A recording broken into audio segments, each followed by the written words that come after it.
चलिए यहाँ पे हम देखते हैं कि हम किसी भी बायोस के, ठीक है, एमई रीज़न को, या मतलब सी एस सी एमई जो हमारा मेन मैनेजमेंट इंजन का फ्रेमवर्क है, उसे हम अलग अलग उसके हम फोल्डर स्ट्रक्चर को कैसे देखेंगे, या उसको किस तरीके से बनाया गया है, उसके अंदर का फोल्डर स्ट्रक्चर हम कैसे निकालेंगे, उसको हम यहाँ पे देखते हैं। तो सबसे पहले आपको क्या करना पड़ेगा, जो भी आपकी कंप्लीट बायोस है या इनकम्प्लीट बायोस है, ठीक है, हम कंप्लीट ही लेते हैं।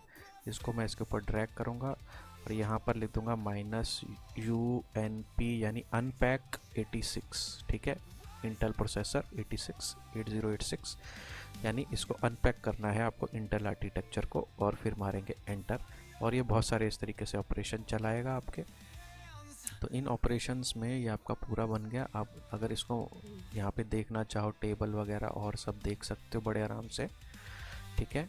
और अगर नहीं है तो इसका दूसरा तरीका है कि मैं इसको पहले बंद कर देता हूँ एंटर मार के, और जहाँ पर आपका एम एनालाइज़र है वहीं पे अनपैक्ड आपकी पूरा बायोस यहाँ पे मिल जाएगा।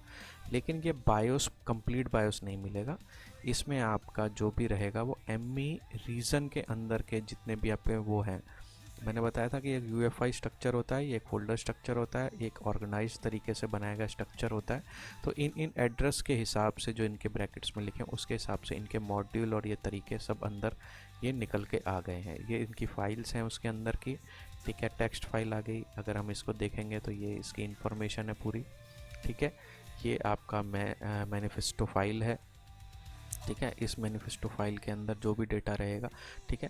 तो ऐसे मॉड्यूल उसके फोल्डर है, एमएफएस का फोल्डर है, ठीक है। उसमें ओईएम कॉन्फ़िगरेशन का ये स्ट्रक्चर यहाँ पे निकल के आ गया है, ठीक है। इनको आप एनालाइज कर सकते हो अपने फर्दर यूज़ के लिए या उसके आर्किटेक्चर को समझने के लिए। तो ये टूल उसको बाइफ्रिकेट कर देता है बहुत अच्छे तरीके से। तो इस आर्किटेक्चर को अगर आपको देखना है एनालाइज़र के, तो ये इस तरीके से आप उसको बाइफ्रिकेट करके देख सकते हो। ये एक टूल है जो आपके एमई रीजन को और फर्दर, ये एडवांस स्ट्रक्चर के लिए है। अगर अपना कोई टूल आप बना रहे हो या उसके अंदर की कोई चीज़ को आपको समझना है, देखना, उसके लिए। उसके अलावा हम एक चीज़ और देख सकते हैं यहाँ पर कि जो हमारा ये क्या कहते हैं एनालाइज़र में, हम इसको एक और खोल देते हैं यहाँ पर कि हमें डेस्कटॉप पे गए, एडिटिंग, एम एनालाइज़र में हमें जाना है। ये तो हमने देखा था कि इसके अंदर स्ट्रक्चर आ गया है। इसी तरीके से अगर आप ये स्ट्रक्चर किसी टेक्स्ट फाइल में लेना चाहो, जैसे आप किसी को भेजना चाहो, तो कैसे करोगे? इसके लिए हमारा इस पर ड्रैग करना है और यहाँ पर लिखना -HTML, यानी HTML फॉर्मेट में मेरे को इसको आउटपुट चाहिए। तो मैं इसको एंटर करूँगा, यहाँ पे तो मुझे दिखा ही रहा है, मैं इसको और एंटर मारूंगा तो जहाँ पर आपकी फ़ाइल एमई एनालाइज़र रखा है वहाँ पे एक उस फाइल से HTML की फ़ाइल बन जाएगी। इस फाइल को जब मैं डबल क्लिक करके डेस्कटॉप इस पे खोलूँगा ब्राउज़र में, तो मुझे ये पूरा आर्किटेक्चर, वही जो मेरे को कमांड प्रॉम्प्ट पे दिख रहा था, वो सब मुझे यहाँ पर दिखेगा आराम से। तो ये चीज़ आप इस तरीके से ले सकते हो और ये फ़ाइल आप किसी को भी सेंड कर सकते हो, ठीक है, जिससे कि आपको ये हेल्प हुई। सेम यही स्ट्रक्चर हमें एक और तरीके से मिलता है कि जैसे मैंने यहाँ पे लिखा, यहाँ पे लिखना है -JSON, तो मेरे को जेसन फॉर्मेट में मिल जाएगा ये, ठीक है। तो ये जनरली हम वेब पे काम करने के लिए, उसमें देखने के लिए इस सब चीज़ का इस्तेमाल करते हैं। डबल क्लिक करूँगा तो ये जेसन फॉर्मेट मुझे मिल गया। फाइल हो गया मैनेजमेंट इंजन, तो इसमें से जो चीज़ मुझे निकालनी है वो मैं निकाल सकता हूँ।